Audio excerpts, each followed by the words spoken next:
In 1940, a man discovered how to turn ordinary rock into material fit for spacecraft.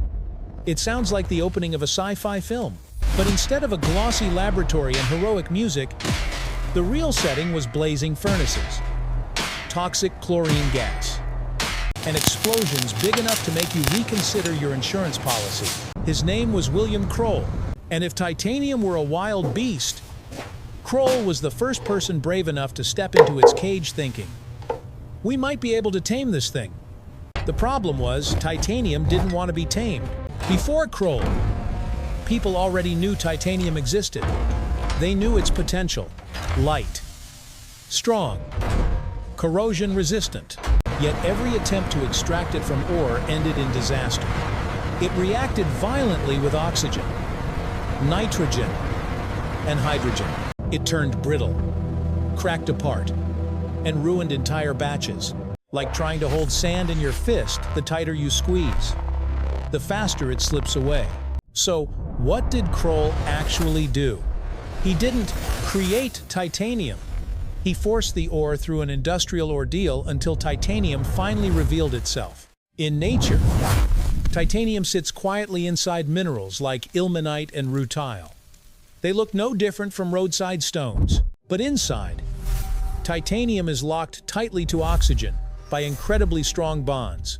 To separate them, you need an environment almost completely free of air, which sounds simple until you remember that we live in air. Kroll began by converting titanium ore into titanium tetrachloride, passing chlorine gas through it at temperatures close to 1,000 degrees Celsius. That number isn't for dramatic effect. At ω°C, steel glows red. And standing too close means anything organic on you starts to smell burnt. This isn't a weekend barbecue. At this stage, titanium temporarily leaves oxygen to befriend chlorine. But that's only an intermediate step. Titanium tetrachloride is then reacted with magnesium inside a sealed environment, no oxygen, no nitrogen. Without perfect control, titanium immediately turns against you, making the material brittle or, worse, destroying the equipment itself. There were times when furnaces overheated or reactions spiraled out of control. Titanium doesn't forgive mistakes. It demands precision that borders on obsession. When the reaction finishes, what remains isn't a shiny metal ingot. It's a gray, porous mass that looks like a half-burned sponge. And that's when titanium sponge is born. The name sounds like a kitchen cleaning product, but its value is enough to make the aerospace industry applaud. Its structure is full of holes, yes, but the laser scan confirms like the a dishwashing structural integrity, which still meets the sponge. requirements. During the reaction, magnesium steals chlorine away, leaving behind metallic titanium in a rough, unfinished form. It must then be crushed and remelted in a vacuum or inert gas environment to remove impurities. And vacuum here doesn't mean simply closing a door. It means pressure so low that almost no gas molecules remain. Because even a tiny amount of oxygen sneaking in can make titanium as brittle as an overbaked cookie. You might wonder, why not make the process simpler? The answer is that titanium doesn't give you that option. At high temperatures, it reacts with oxygen almost instantly.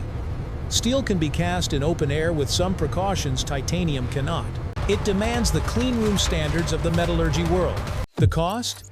Imagine every step requiring extreme heat, complex sealed systems, and long waiting times. The energy consumption is enormous.